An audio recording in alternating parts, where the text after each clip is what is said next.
ഒരു സുപ്രഭാതത്തിൽ വരെയുണ്ടായി. ഒരു ശിവക്ഷേത്രത്തിന്റെ അടുത്ത് ഗുരുദേവൻ ഇരിക്കുകയുണ്ടായി. ആ സമയത്ത് സാധാരണ പാവപ്പെട്ട ജനങ്ങൾ ആ അമ്പലത്തില് കയറാൻ പറ്റാതെയും തൊഴാൻ പറ്റാതെയും ഒരു നുള്ളി ചന്ദനത്തിന് വേണ്ടി അവര് കിടന്ന് കഷ്ടപ്പെടുന്ന കഷ്ടപ്പാടുകൾ കണ്ട് അവര് ധരിച്ചിട്ടുള്ള ഒരു മുണ്ട് കൈ പിടിച്ചുകൊണ്ട് വന്ന് നാലാള് നാല് മൂലയിൽ പിടിച്ച് നിവർത്തി അമ്പലത്തിന്റെ 60 അടി ദൂരെ നിൽക്കുന്ന ഒരു കാഴ്ചയാണ് ഭഗവാൻ ശ്രീനാരായണ ഗുരുദേവൻ കാണുന്നത്. അത് എന്തിനു വേണ്ടി എന്ന് ചോദിച്ചാൽ, ഒരു നുള്ളി ചന്ദനം, അമ്പലത്തിലെ ഒരു നുള്ളി ചന്ദനം താഴെ പ്രസാദം താഴെ വീഴാതെ അവർക്ക് നെറ്റിയിൽ തൊടാൻ കിട്ടണം. അതിന് ഈ മുണ്ടിലേക്ക് പെട്ടാൽ അതിൽ നിന്ന് എടുത്ത് അവർക്ക് കുടി തൊടാം എന്നുള്ള ഒരു വിശ്വാസത്തിന്റെ അവര് വന്ന് നിൽക്കുന്ന കാഴ്ച കണ്ട് ശ്രീനാരായണ ഗുരുദേവൻ ഒരു ശിവരാത്രി ദിവസം അവിടെയുള്ള പാവപ്പെട്ട ജനങ്ങളെ വിളിച്ചു വരുത്തുകയും ആ അരുവിപ്പുറത്ത് ഞാന് ഒരു പൂജ ചെയ്യുന്നുണ്ട്, നമ്മൾക്ക് അവിടെ ഒരു കാര്യം ചെയ്യണം, എല്ലാവരും നിങ്ങൾ അവിടെ ഒത്തുപോകണം എന്ന് പറഞ്ഞപ്പോൾ ജാതിഭേദമന്യേ എല്ലാവരെയും ക്ഷണിച്ചു. അവിടെ ഏറ്റവും കൂടുതൽ പാവപ്പെട്ട ആൾക്കാരാണ് അവിടെ വന്നത്. ജാതി ഞാൻ പറയുകയല്ല, പക്ഷെ എങ്കിലും എനിക്കിത് പറയാതിരിക്കാൻ പറ്റില്ല. ഹരിജൻസിനെയാണ് കൂടുതൽ അവിടെ വന്നത്. കാരണം എന്താന്ന് വെച്ചാൽ അവരാണ് കൂടുതൽ ദുരിതങ്ങൾ അനുഭവിക്കുന്ന ഒരു സാഹചര്യം ഉണ്ടായത്. അപ്പൊ അദ്ദേഹം അവരവിടെ വന്ന് ഒരുപാട് അവിടെയൊക്കെ വൃത്തിയാക്കി എല്ലാം എന്താ പറയാ തോരണങ്ങളൊക്കെ തൂക്കി നല്ല രീതിയിൽ അവിടെ ഇരുന്നു. പക്ഷെ ഗുരുദേവൻ ഒന്നും സംസാരിക്കുന്നില്ല, ധ്യാനത്തിലാണ്. രാത്രി 12 മണിയായപ്പോ ശ്രീനാരായണ ഗുരുദേവൻ മെല്ലെ ആ കുന്നിന്റെ മുകളിൽ നിന്ന് മെല്ലെ ഇറങ്ങി വന്ന് നേരെ അരുവിപ്പുറത്തുള്ള ശങ്കരൻകുഴി എന്ന് പറഞ്ഞിട്ടുള്ള ഒരു കുഴിയിലേക്ക് ഇറങ്ങുകയുണ്ടായി. ശ്രീനാരായണ ഗുരുദേവൻ ഇറങ്ങുകയുണ്ടായി. ആ സമയത്ത് അവിടെയുള്ള എല്ലാ ജനങ്ങളും നാരായണ നാരായണ നാരായണ എന്ന് വിളിച്ചു പറഞ്ഞുകൊണ്ട് എല്ലാവരും സങ്കടത്തിലായിരുന്നു. മണിക്കൂറോളം ഗുരുദേവൻ ആ ശങ്കരൻകുഴിയിൽ നിന്ന് പൊങ്ങി വരുമ്പോൾ നെഞ്ചോട് ചേർത്തിക്കൊണ്ട് ഒരു കല്ലിനെ നെഞ്ചോട് ചേർത്തിക്കൊണ്ട് പൊന്തിയ ഒരു കാഴ്ചയാണ് അവിടെ കണ്ടത്. പക്ഷെ ഗുരുദേവൻ യുഗപുരുഷനാണ്. ജനിച്ചപ്പോ തൊട്ട് ശിവലിംഗം കയ്യിൽ എടുക്കുന്നത് വരെ കരയാത്ത ഒരേ ഒരു വ്യക്തി ആരെന്ന് ചോദിച്ചാൽ ഗുരുദേവൻ മാത്രമാണ്. അപ്പൊ ആ നെഞ്ചോട് ചേർത്തിക്കൊണ്ട് ആ കല്ലിനെ കൊണ്ടുവരുമ്പോൾ പ്രകൃതി പോലും സൂര്യരശ്മി പോലും അനുഗ്രഹിച്ചു എന്നുള്ളതാണ് പറയുന്നത്. കാരണം അന്ന് ആ കല്ലിലേക്ക് ഭഗവാൻ ശ്രീനാരായണ ഗുരുദേവന്റെ കണ്ണീരോടുകൂടെ അഭിഷേകം ചെയ്തുകൊണ്ടാണ് ആ കല്ലിനെ കൊണ്ടുവന്ന് അവിടെ വെച്ചത്. അരുവിപ്പുറത്തുള്ള ഒരു പാറയുടെ മുകളിൽ കൊണ്ടുവച്ചു. വെച്ചതിന് ശേഷം അതിന് പൂജാതി കർമ്മങ്ങൾ ചെയ്തു. അഭിഷേകങ്ങളൊന്നുമില്ല. പൂക്കള് അവിടെ സാധാരണക്കാര് പറിച്ചു വെച്ചിട്ടുള്ള ആ പൂക്കളെ കൊണ്ട് പൂജിച്ച് ആ കല്ലിന് വെച്ചിട്ട് പറഞ്ഞു, ഇത് ഇന്നു മുതൽ നിങ്ങൾക്കുള്ള ശിവനാണത്, നിങ്ങൾ ധൈര്യമായിട്ട് പ്രാർത്ഥിച്ചോളൂ എന്ന് പറഞ്ഞ് ആ പാവങ്ങൾക്ക് അങ്ങനെ ഒരു അമ്പലം ശിവക്ഷേത്രം അവിടെ ഉണ്ടാക്കി കൊടുത്തു. അതിനുശേഷം പറയുകയാണെങ്കിൽ ഒരുപാട് കഥകളുണ്ട്, വിഷമങ്ങൾ അനുഭവിച്ചിട്ടുണ്ട്. പക്ഷെ എങ്കിലും ഈ അവസരത്തിൽ ഞാനത് പറയുന്നില്ല. പക്ഷെ ബാക്കി അപ്പോ ഈ ഗുരുദേവന്റെ പ്രതിഷ്ഠ ദർശനത്തെ പറ്റിയിട്ട് ചേച്ചി ഇപ്പൊ പറഞ്ഞ അത് ആഴത്തിൽ നമ്മളിവിടെ ചിന്തിക്കാൻ കാരണം, സാധാരണ മനുഷ്യർക്ക് വേണ്ടിയുള്ള ഒരു ഉപനിഷത്ത് ദർശനം ഈ ആരാധനയിൽ ഉണ്ട് എന്ന് ഗുരുദേവൻ. പക്ഷെ അത് ജാതീയമായിട്ടുള്ള ഒരു ഘടനയിൽ പലർക്കും നിഷേധിക്കപ്പെട്ട ഒരു സ്വാതന്ത്ര്യം കൂടിയായിരുന്നു. അപ്പൊ ആ ചേച്ചി പറഞ്ഞതിലുണ്ടായിരുന്നു, ഒരു ഈശ്വരനെ ആരാധിക്കുന്നതിൽ എന്താണ് തടസ്സം? അപ്പൊ അതിന് ജാതിയുടെ ഇടപെടൽ എന്തിനാണ് ജാതീയമായിട്ടുള്ള വേർതിരിവുകൾ എന്നുള്ള ഒരു ചിന്തയിൽ നിന്നാണ് ശ്രീനാരായണ ഗുരു ഈ പ്രതിഷ്ഠ പദ്ധതിയിലേക്ക് വരുന്നത്. അത് കാരണം സാധാരണ മനുഷ്യർക്ക് മനസ്സിലാവുന്ന രീതിയിൽ ഈ ദർശനത്തെ കൊണ്ടുവരണം. രണ്ട്, ഈ സാമൂഹ്യ ജീവിതത്തിലുള്ള ഈ അസമത്വം, ഈ ചൂഷണം, ജാതിയുടെ പേരിലുള്ള വേർതിരിവുകൾ, അതിന്റെ പിന്നിലുള്ള തിന്മകൾ, അത് മുഴുവൻ മനുഷ്യന്റെ ആത്മീയ പരിവേഷത്തെ ഇല്ലാതാക്കുന്നതിന് തിരിച്ചറിയണം. അതായത് മനുഷ്യനെ മനസ്സിലാക്കുന്നതോടുകൂടി തന്നെ അതന്നെയാണ് ആത്മീയത. അതിൽ തന്നെയാണ് ദൈവികത ഉള്ളത്. മറ്റ് ആരാധനകളൊക്കെ അതിന് പുറകെ വരുന്ന ഒരു കാര്യം മാത്രമാണ്. അപ്പൊ ഈ ഒരു ബോധത്തിന്റെ ഒരു തലത്തിലേക്ക് സാധാരണ മനുഷ്യരെ ഉയർത്താനാണ് അദ്ദേഹത്തിന് പ്രതിഷ്ഠാ വിധാനമൊക്കെ സഹായിച്ചത്. നമ്മൾ ഇവിടെ കുറച്ചുകൂടി കടന്നു ചിന്തിക്കുകയാണ് ഗുരുദേവന്റെ യഥാർത്ഥത്തിലുള്ള പ്രകൃതി ദർശനം. ആ പ്രകൃതി ദർശനമാണ് നമ്മളിവിടെ പ്രധാനമായിട്ട് ഊന്നി പറയുന്നത്. കാരണം പ്രതിഷ്ഠാ ദർശനത്തെ പറ്റി പറയാതെ നമുക്ക് ഈ പ്രകൃതി ദർശനത്തെ പറയാൻ വേണ്ടി സാധ്യമല്ല.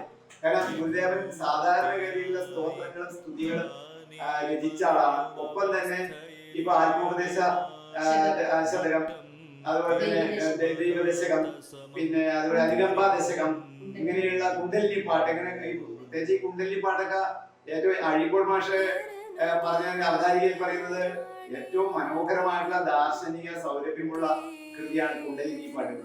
നമ്മുടെ ഉള്ളിൽ തന്നെ കുണ്ടലിനി രൂപത്തിലുള്ള താന്ത്രികമായിട്ടുള്ള 6 ചക്രങ്ങൾ കടന്ന് സഹസ്രാരത്തിലേക്ക് ഉയർന്നു പോകുന്ന ശക്തിവിശേഷത്തെ പറ്റി പാടുന്ന പച്ച മലയാളത്തിലുള്ള പാട്ടാണ് കുണ്ടലിനി പാട്ട്.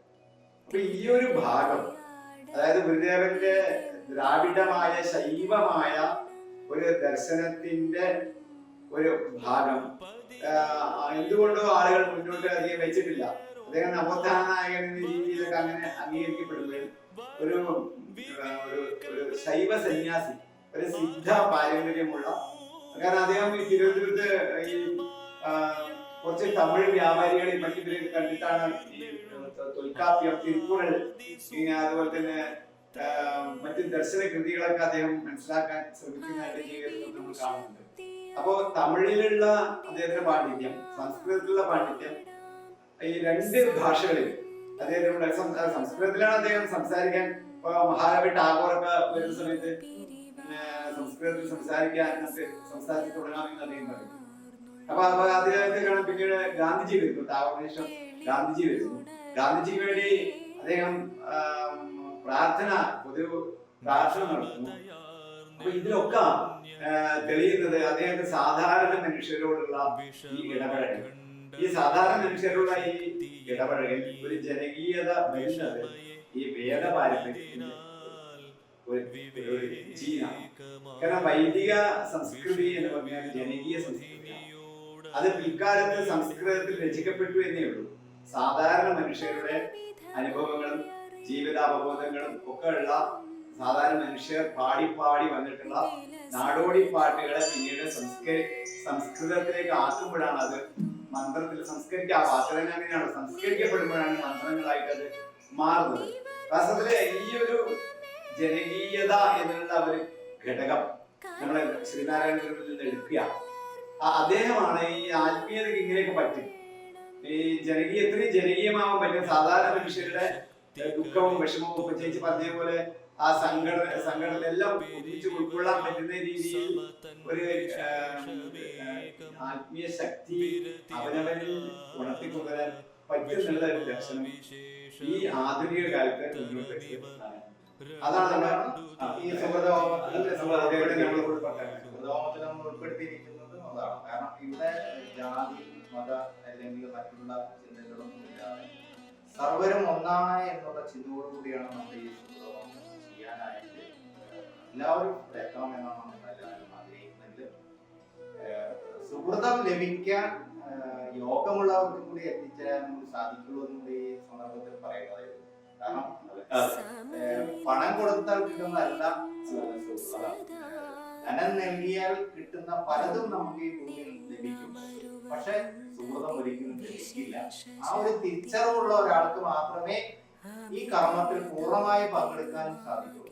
അപ്പൊ ഇന്നത്തെ കാലഘട്ടങ്ങളില് സാധാരണ ജനം ചിന്തിക്കുന്നത് അധികാരവും പണവും ഉണ്ടെങ്കിൽ അതിനേക്കാൾ അപ്പുറത്ത് യാതൊന്നും തന്നെ ഇല്ല എന്ന് ചിന്തിക്കുന്ന ഈ കാലഘട്ടത്താണ് ഇപ്പോൾ ഈ സുഹൃതത്തെ കുറിച്ച് നമ്മൾ ചിന്തിക്കാനുള്ള കാരണം. പല ആളുകളിൽ നിന്നും ഉണ്ടായ അനുഭവങ്ങൾ അവർ പങ്കുവച്ചതിന്റെ അടിസ്ഥാനത്തിലാണ് ഈ സുഹൃത്തോഹം നമ്മളിപ്പോൾ സംഘടിപ്പിക്കുന്നത്. കാരണം ധനവും അധികാരം ഉണ്ടായിട്ട് പോലും ജീവിതത്തിൽ സുഹൃതം ലഭിച്ചില്ല എന്നുള്ള വേദനയോടുകൂടി ഈ ലോകം വെടിഞ്ഞു പോയ പല ആളുകളുടെയും അനുഭവ കഥകൾ നമ്മൾ അപ്പൊ അതെല്ലാം മനസ്സിലാക്കി ജീവിച്ചിരിക്കുന്ന നമ്മളെ പോലുള്ള ഒരു സാധാരണക്കാരായ ആളുകൾക്ക് സുഹൃതം എങ്ങനെ ലഭിക്കും, എപ്രകാരമാണ് ഒരു വ്യക്തി സുഹൃതം ചെയ്യുക എന്നതിനെക്കുറിച്ച് അടുത്ത ഒരു വീഡിയോയിൽ എനിക്കൊരു സംശയം. നമ്മള് സുഹൃതഹോമം പ്രായമായ ആൾക്കാര് പ്രായമായ ആൾക്കാർക്ക് ഇപ്പൊ ഇനിയിപ്പോ ഒരു കുറച്ച് കാലങ്ങളെ ഉണ്ടാവുള്ളൂ. ഞങ്ങളെയൊക്കെ അപേക്ഷിച്ച് ഞാൻ 22 വയസ്സായി. പക്ഷെ ഞാൻ എന്റെ അഭിപ്രായത്തില് ചെറുപ്പക്കാരാണ് ശരിക്കും ഈ സുഹൃതഹോമം ചെയ്യുന്നത്. കാരണം പറഞ്ഞാൽ അവര് കുട്ടി കുടുംബം ആയിങ്ങനെ ജീവിക്കുമ്പോൾ അവർക്കാണ് കൂടുതൽ ഈ സുഹൃതഹോമത്തിന്റെ ആവശ്യം. അടുത്തൊരു വീഡിയോ അതിനെ കുറിച്ചാണ് നമ്മൾ ചർച്ച ചെയ്യാൻ പോകുന്നത്. ഈ സുഹൃതഹോമം എങ്ങനെയാണ്, ആർക്കാണ് ലഭിക്കുന്നത്, എപ്രകാരമാണ് എന്നതിനെ കുറിച്ച് ഒരു വീഡിയോ കൂടി ചെയ്ത് നമ്മൾ ഈ പരമ്പര ഈ സുഹൃതഹോമത്തെ കുറിച്ചുള്ള പരമ്പര അല്ലെങ്കിൽ ഇതിനെ കുറിച്ചുള്ള അറിവുകൾ ബോധവൽക്കരണം അല്ലെങ്കിൽ സമൂഹത്തിലെ സാധാരണക്കാർക്ക് നൽകുക എന്നുള്ള ഉദ്ദേശത്തോടുകൂടി പദ്ധതികൾ വീഡിയോ നമ്മൾ ഉടനെ തന്നെ തയ്യാറാക്കി ഭക്തജനങ്ങൾക്ക് നമ്മൾ ഈ ഒരു ഞങ്ങളെ ചെറിയ ഒരു സംവാദം ഇവിടെ അവസാനിക്കുകയാണ്. സർവഭൂതവും ആത്മാവിലും ആത്മാവിലും അങ്ങനെ സർവഭൂതത്തിലും കാണുമവനെന്തുള്ളൂ നിത്യമായി. സർവഭൂതങ്ങളിലും ആത്മാവിന് അവനവനെയും അവനവനിൽ എല്ലാ ഭൂതങ്ങളെയും ഈ ഒരു പാരസ്പര്യമാണ്. അങ്ങോട്ടും ഇങ്ങോട്ടുള്ള ഈ കൊള്ളക്കൊടുക്കലാണ്, ആദാന പ്രദാനമാണ് വസ്ത്രത്തിൽ നമ്മുടെ ഗുരുദേവ ദർശനങ്ങളെ സമകാലികമാക്കുന്നതും ജനകീയമാക്കുന്നതും സർവ്വസാധാരണമാക്കുന്നതും. അങ്ങനെ നമ്മളെ ഈ സുഹൃതഹോമത്തിൽ അദ്ദേഹത്തിന്റെ ആ മഹാപാരമ്പര്യത്തെ നമ്മൾ വാക്കുകളിലൂടെ സാന്നിധ്യത്തിലൂടെ അദ്ദേഹത്തിന്റെ അനുഗ്രഹം കിട്ടാൻ വേണ്ടി പ്രാർത്ഥിക്കുകയും ചെയ്യണം. നന്ദി, നമസ്കാരം.